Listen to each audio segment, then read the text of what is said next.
but there is a huge amount of time to be won and lost during these fast and dangerous parts of the race. Stage 16 offers a real opportunity to those in possession of this singular skill.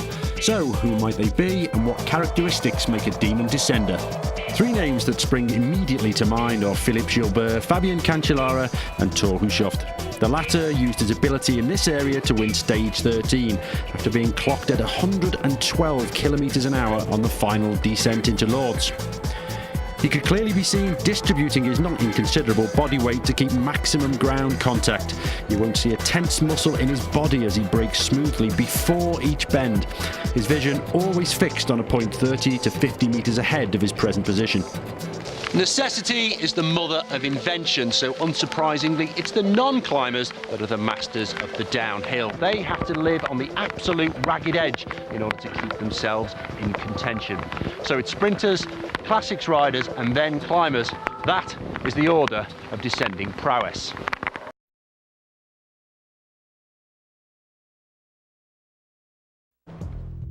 Think about mountains as they have two sides, and several times over the past few years some decisive time advantages have been gained, not going up but coming down. Descending ability is surprisingly varied within the peloton, and the climbers, if not the worst, are certainly not the best at this. Perhaps that's because they don't get the practice every single day that the sprinters get as they batter down the descents to try and make the time limit.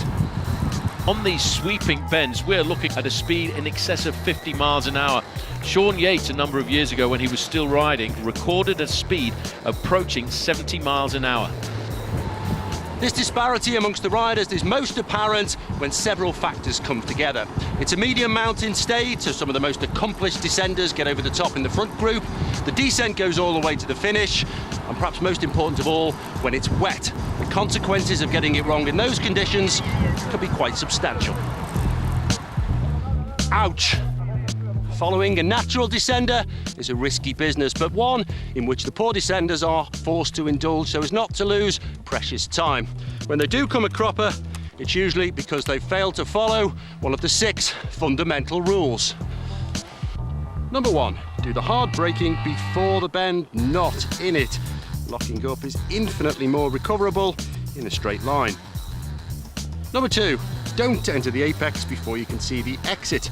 Sean Kelly told me that one when I was a Neo Pro. Disregarding this one is when people simply run outwards and run out of road. Number 3, if it's dry, favour the front brake.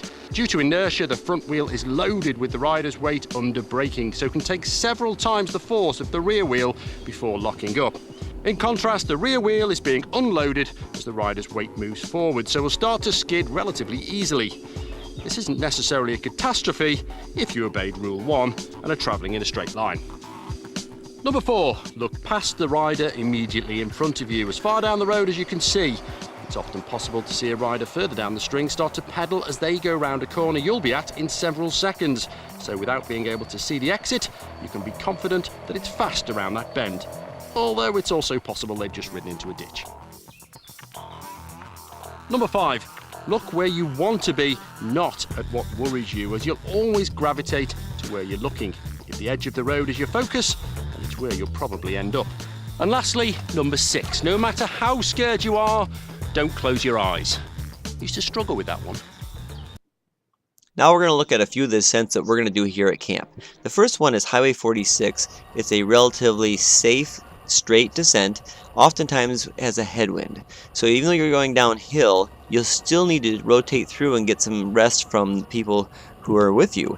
So you're not going to need to be out there in front for a real long period of time because you're not working super hard, and so you recover really quickly. So rotating pace line in this situation is the best thing to do.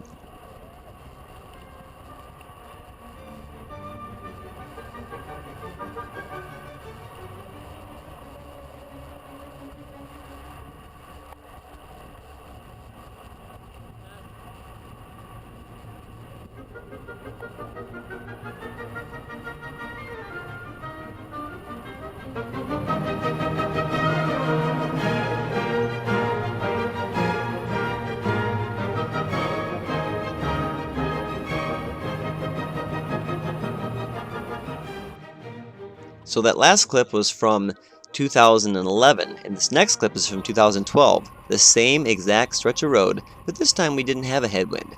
So without a headwind, there's not much advantage to drafting. And so we can all basically go the same speed, riding next to each other or slightly behind each other. And so you'll see in this clip, we're primarily just riding at our own speed and resting and not really rotating through because it's not going to be really faster to do so.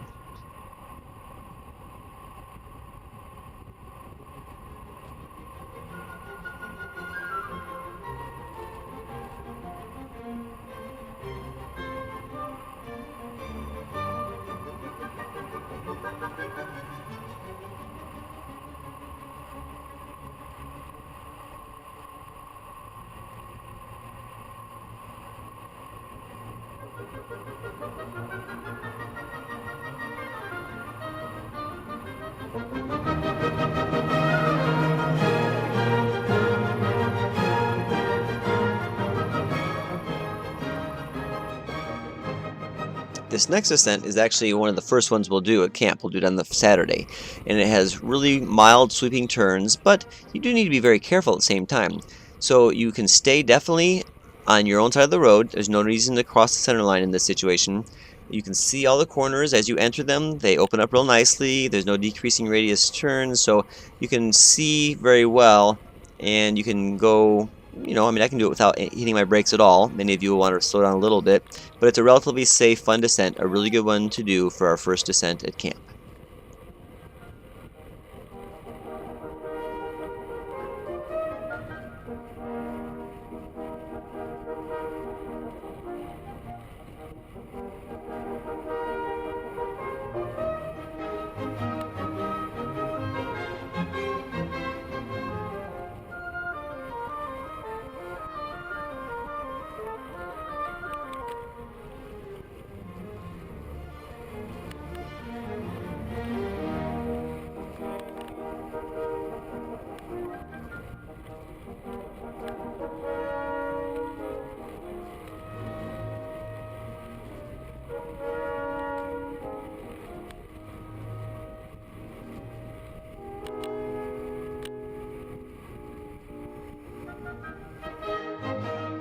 We do want to be really careful when we are at camp and when we're descending especially.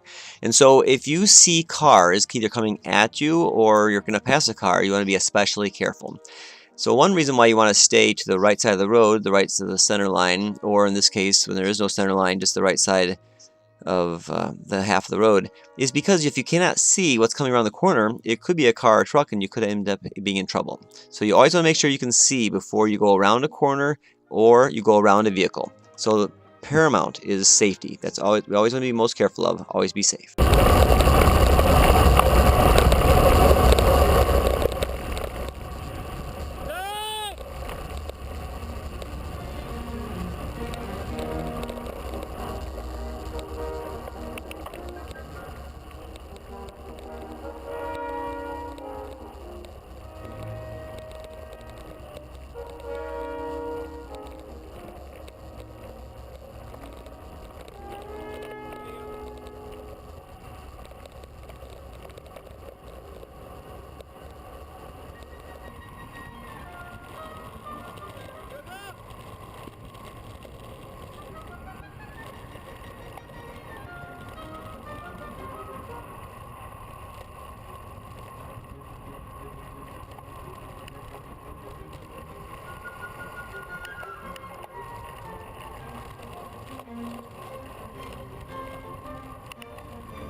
Some of the descents at camp are very challenging, so you need to be very careful down them.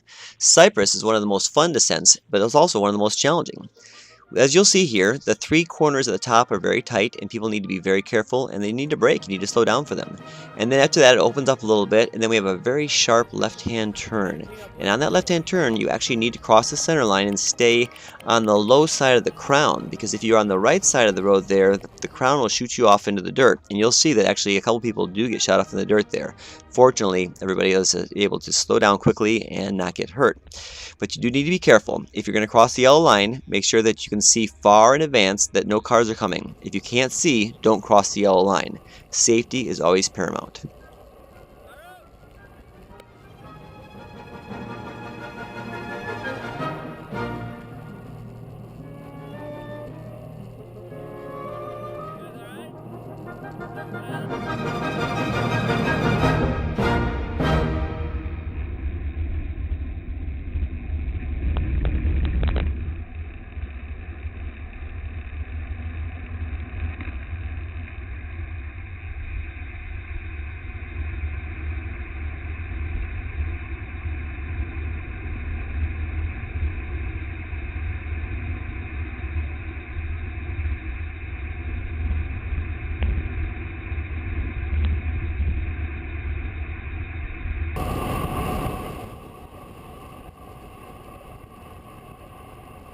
Okay, watch the rider up here on the right. And they missed the corner and oh, right into the dirt. But they're okay. Let's see what Matt does behind me. And Matt follows him right off the side of the road. Remember, that's the corner here, that left-hand bend. You need to be on the left side of the road because it's crowned to the outside. If you don't take it on the left, you won't be able to make that corner as fast and as safe as you should.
One of the things that makes riding in California different is that where there aren't small roads to ride on, you're allowed to ride on the highway.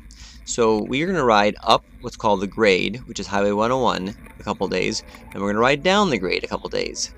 So it's a very wide road. There's 3 lanes on the way going down, and there's plenty of room for people to get around you. There's a very, very wide shoulder, but as shoulders go, sometimes they do have dirt and debris in them. So I suggest taking the right lane, riding towards the right-hand side of the right lane, and just letting cars go by you.